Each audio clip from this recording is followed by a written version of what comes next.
I collected seawater straight from the beach and left it alone.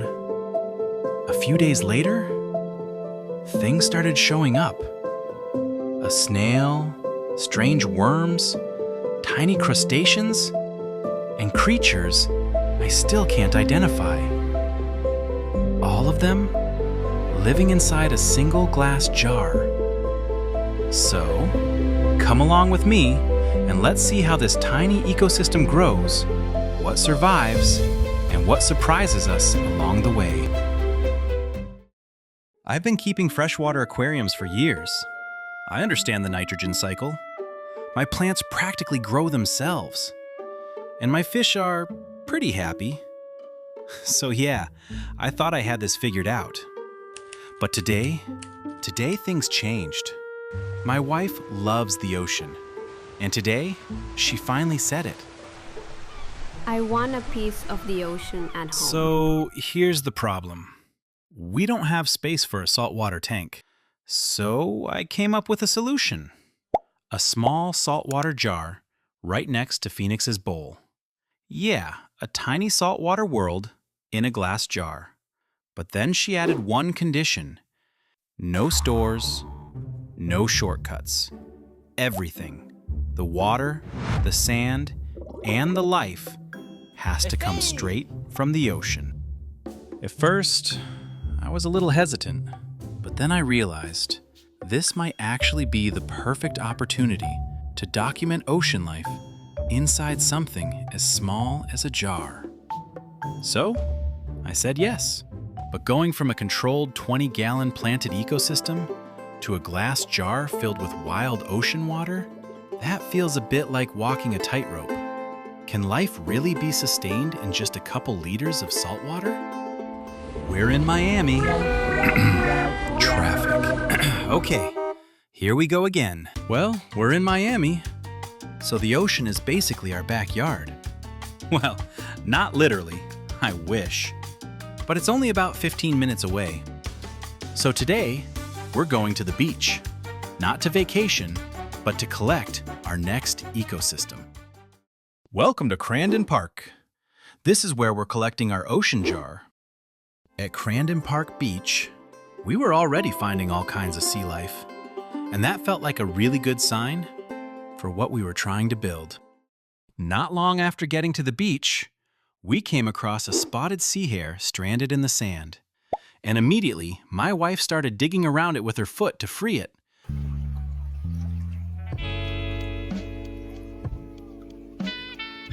Hey, stop looking at her foot and focus on the sea slug.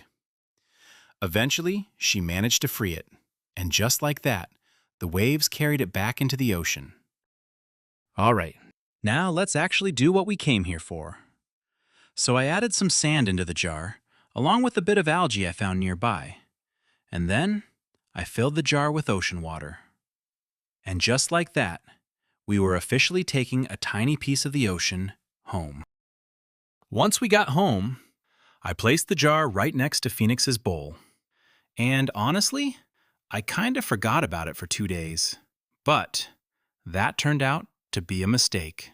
On the second day, I came home from work and my room smelled awful, like rotten seawater. And immediately, I knew it was the jar.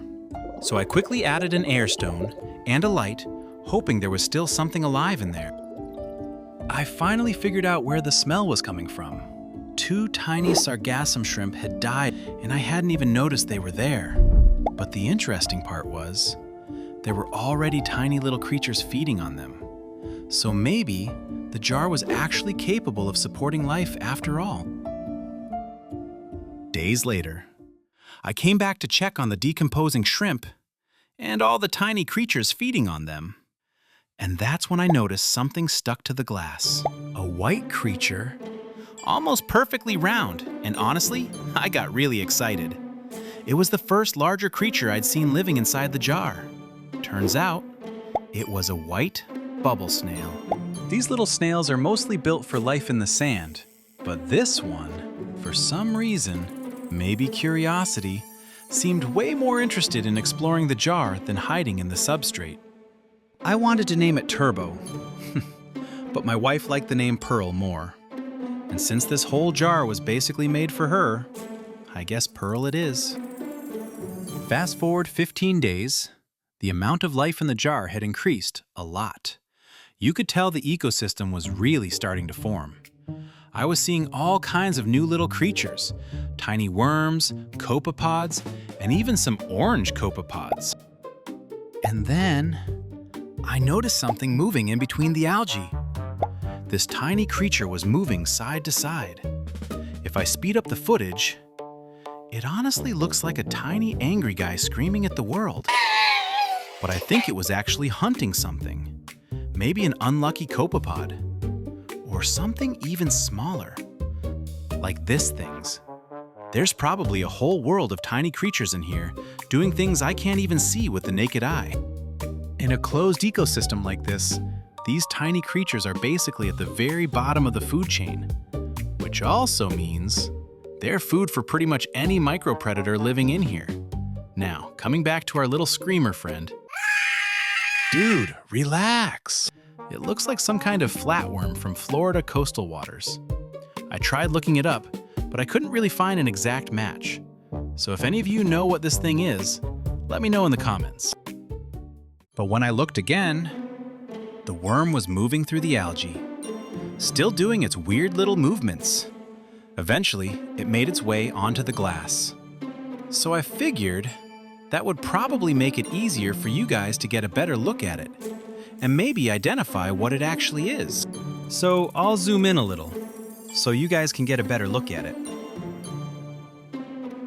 Anyways, the jar was looking a little sad. So on my next trip to the beach, I grabbed some shells, some rocks, and more algae, and just started tossing everything in, one piece at a time.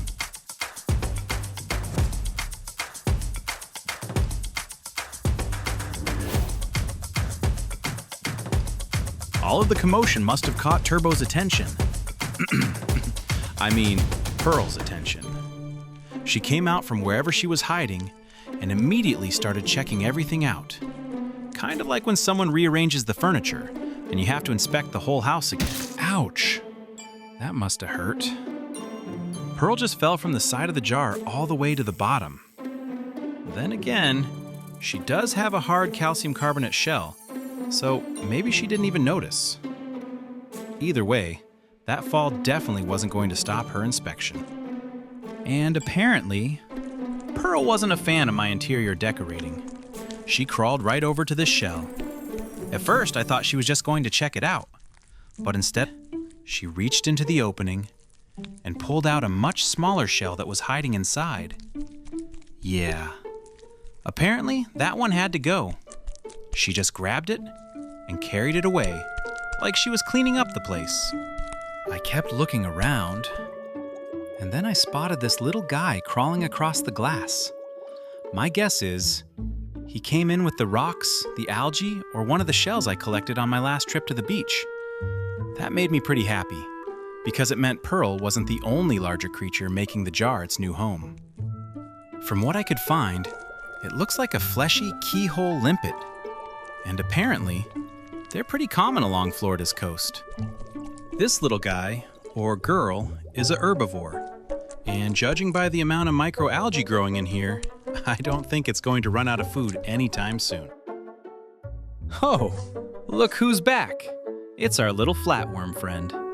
Hey, little guy, where are you off to in such a hurry? Mind your own business! Wow, someone woke up grumpy today. But wait, guys, look what I found buried in the sand.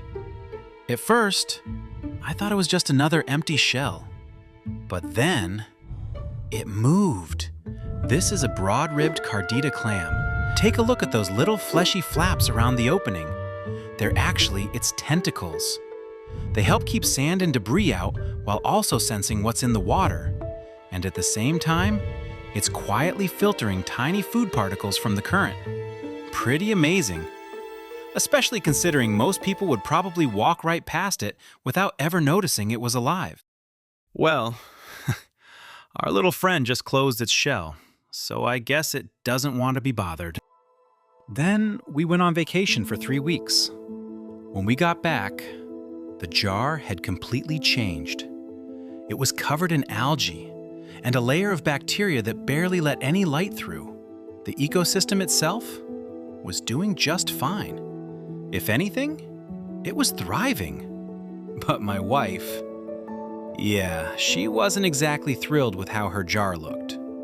So in the next video, we're going to build her a brand new jar, bigger and a whole lot better. So if you don't want to miss that, make sure to subscribe, and I'll see you in the next one.